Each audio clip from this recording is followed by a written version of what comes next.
Hello viewers. सर्दियाँ में तो कितनी अच्छी अच्छी सी सब्जियाँ आती हैं, लेकिन अब सर्दियाँ जा रही हैं तो धीरे धीरे इन सब्जियों का सीज़न भी जा रहा है। तो क्यों ना हम इन सब्जियों को स्टोर करके रख लें। जिन चीज़ों को हम स्टोर कर सकते हैं उनको हम स्टोर करते हैं, और इनको स्टोर करने का तरीका बहुत ही आसान है। हम बहुत ही आसानी से इन्हें स्टोर कर सकते हैं। मार्केट से हम लाते हैं फ्रोज़न चीज़ें, तो उसमें कुछ ना कुछ ये केमिकल डाल के प्रिजर्व करते हैं, लेकिन हम जो घर पे प्रिजर्व करेंगे उसमें कोई केमिकल नहीं होगा, कोई प्रिजर्वेटिव नहीं होगा। हम बिल्कुल अपने तरीके से अच्छे से बिल्कुल इसको क्लीन करके और हम इसको आराम से स्टोर कर सकते हैं। तो चलिए अब हम बस फटाफट से शुरू करते हैं। स्टोर करेंगे टमाटर को स्टोर करने के लिए मैं तो थोड़े ही टमाटर दिखा रही हूँ, आपको जितना भी टमाटर लेना हो आप उतना ले सकते हैं। लेकिन हमने अच्छे से धो लिया है टमाटर को, उसके बाद हमें इसे कट करना है, क्योंकि अभी जो है ना ये देसी टमाटर का सीजन है, और जो है फिर बाद में गर्मियों में देसी टमाटर जल्दी मिलते नहीं है, और खाने में जो टेस्ट आता है वो देसी टमाटर से ही आता है। तो अब हमें देखिए इसे कट करना है इस तरह से। बस हमें इसे 4 पीसेस में ही हम कट करेंगे इसे।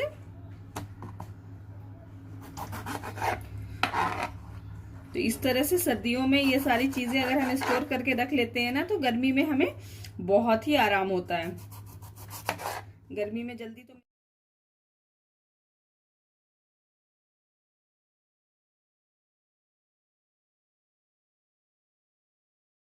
देखिए ये हमने ये टमाटर कट कर लिए हैं। अब हम कोई भी बॉक्स ले लेंगे, प्लास्टिक का भी ले सकते हैं आप, कांच का भी जो आता है वो भी ले सकते हैं,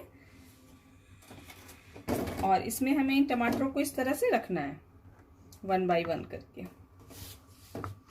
अब ये देखिए हमने एक लेयर इसको टमाटरों को इस तरह से हमें अलग अलग से ही लगा लेना है। ये लेंगे और इसको इस तरह से इसके ऊपर लगा देंगे। आप चाहें कोई अच्छी सी आप खाने का सूजी वगैरह के जो पैकेट आते हैं आप उसको भी अच्छे से वॉश करके यहाँ पे यूज कर सकते हैं।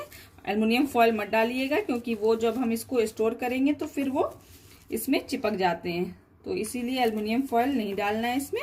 अब इसके ऊपर हम वापस से एक लेयर और लगा देंगे, और ये लेयर जो लगेगी ये जो टमाटर हम जो इसके ऊपर रखेंगे, ये हमें टमाटर जो है इस तरह से, जैसे मैं अलग अलग रख रही हूँ इस तरह से ही रखना है, हमें एक के ऊपर एक स्टोर नहीं करना है। तो ये देखिए मैंने तो इतने ही अभी कट किए थे, तो आपको जितना बनाना हो उसके अकॉर्डिंग ही आप कंटेनर लीजिए, और इसी तरह से आप इसके ऊपर लेयर्स लगाते चले जाइए बॉक्सेस पे। जितना बड़ा कंटेनर होगा उतने लेयर, और जितने टमाटर आप उसके अकॉर्डिंग इस तरह से ही हमें लेयर वाइज इसको लगाते रहना है। उसके बाद हमें इसको इस तरह से हमें डब्बा इसका कवर करके और हम इसे डीप फ्रीजर में आराम से रख देंगे। ये फिर ये टमाटर हमारे आराम से 2 महीने चल जाएंगे। तो बस अब आप देखिए ये हमारे जो टमाटर थे ये हमने इसको रख दिया था फ्रीजर में। अब आप देख सकते हैं इस तरह से, देखिए अलग अलग रखने का यही फायदा है कि हमें जितने पीसेस की जरूरत होगी हम उतना पीस आराम से इसमें से निकालेंगे। थोड़ी देर पहले 10 मिनट पहले इसको हम निकाल लेंगे और आराम से यूज कर सकते हैं। मटर है ये 4 किलो थे, इनको हमने छील करके इसके दाने निकाल लिए हैं। और उसके बाद हम एक भगोने में पानी लेंगे। पानी इतना होना चाहिए जितने में मटर हमारे सारे अच्छे से डिप हो जाए, और उसके बाद हमें इस पानी में बॉयल लाना है। आप देख रहे होंगे कि बॉयल आ गया। अब हम मटर ऐड कर दिया है। इसमें 1 टेबल स्पून हम चीनी ऐड कर देंगे। चीनी डालने से मटर का कलर अच्छा सा रहता है। और जब हम बॉयल करेंगे तो हमें ध्यान देना है कि इसमें कोई भी ख़राब मटर नहीं होने चाहिए। देखिए हमें दिख रहे हैं तो हम उनको निकाल लेते हैं। देख सकते हैं इसमें बॉयल आ गया है। बस हमें गैस का फ्लेम ऑफ कर देना है। एक बॉयल ही हमें लाना है, और इसका जितना भी पानी है ना हमें इसे ड्रेन आउट कर लेना है। पानी ड्रेन आउट करने के बाद वापस से हमें मटर को किसी भगोने में डालना है, और इसमें हमें फटाफट से ठंडा पानी ऐड कर देना है।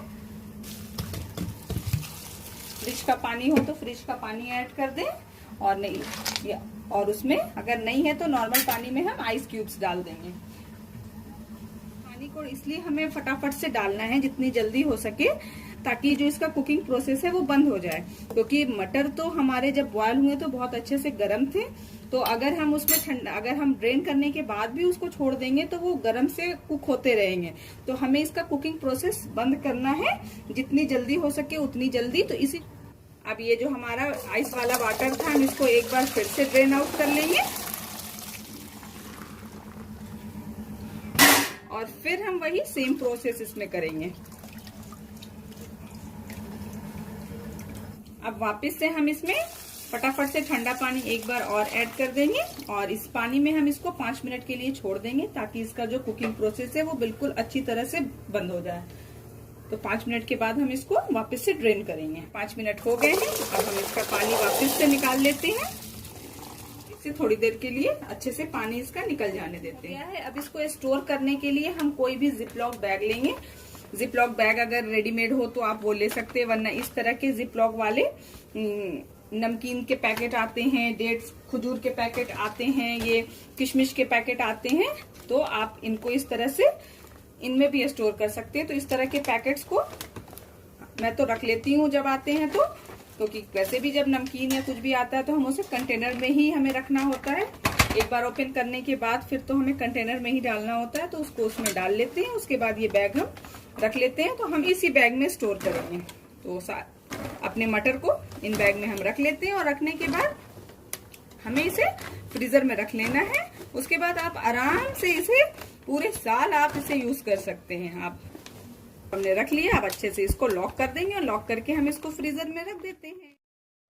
और अब हम अदरक स्टोर करते हैं। तो इसके लिए, क्योंकि गर्मियों में अदरक बहुत ज़्यादा महंगे होते हैं, तो इसलिए हम इसे सर्दी में स्टोर करके रख सकते हैं। अभी फ़िलहाल ये हमारे पास 250 ग्राम अदरक है। तो सबसे पहले हम इसे पील कर लेंगे।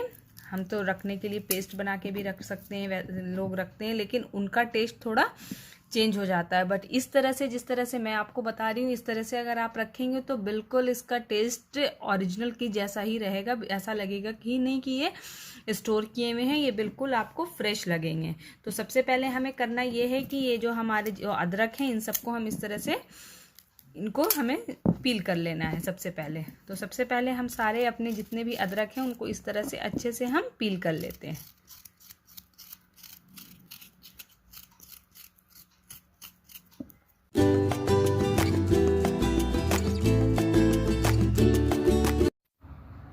अब आप देख सकते हैं ये सारे हमारे अदरक छिल गए हैं। हमें इनको अच्छे से धो लेना है और धोने के बाद हमें इसे अब कट करना है।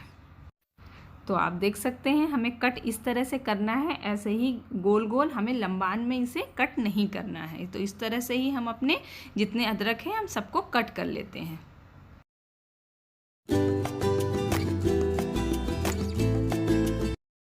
और कट करने के बाद हम कोई एक अच्छा सा साफ सा कंटेनर लेंगे या कोई भी बॉक्स, कुछ भी ले सकते हैं। हम उसमें इन सारे अदरकों को डाल देंगे।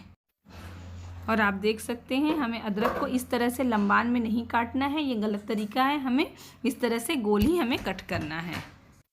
और बस अब हम इसके ऊपर आराम से लिड लगा देंगे और लिड लगाकर इसको हम आराम से डीप फ्रीज़र में रख सकते हैं 3 से 4 महीने तक के लिए। और ये आप देख सकते हैं यह अदरक भी हमने फ्रीज़र में रख लिया था। अब आपको जितने बड़े भी टुकड़े की ज़रूरत है इस तरह से हम निकालेंगे। ये देखिए इस तरह से हम निकाल सकते हैं आराम से, ईजिली ये निकल जाते हैं। और ये देखिए, और अगर कोई पीस ऐसे हैं जो नहीं निकल रहे हैं ईजिली, तो इसको हम थोड़ी देर के लिए फ्रीज़र से बाहर रखेंगे तो फिर ये भी निकल जाएंगे। जैसे कि कुछ पीसेस हमारे हैं देखिए जो आसानी से निकल जा रहे हैं, और कुछ हैं जैसे ये हैं वो देखिए थोड़ा सा मुश्किल हो रहा है। तो अगर इनमें थोड़ी सी भी हवा लग जाएगी 5 मिनट भी, तो ये फिर आसानी से सारे ही पीसेस निकल जाएंगे। तो जितना बड़ा टुकड़ा आपको यूज़ करना है उतना बड़ा आप निकाल के आराम से यूज़ कर सकते हैं।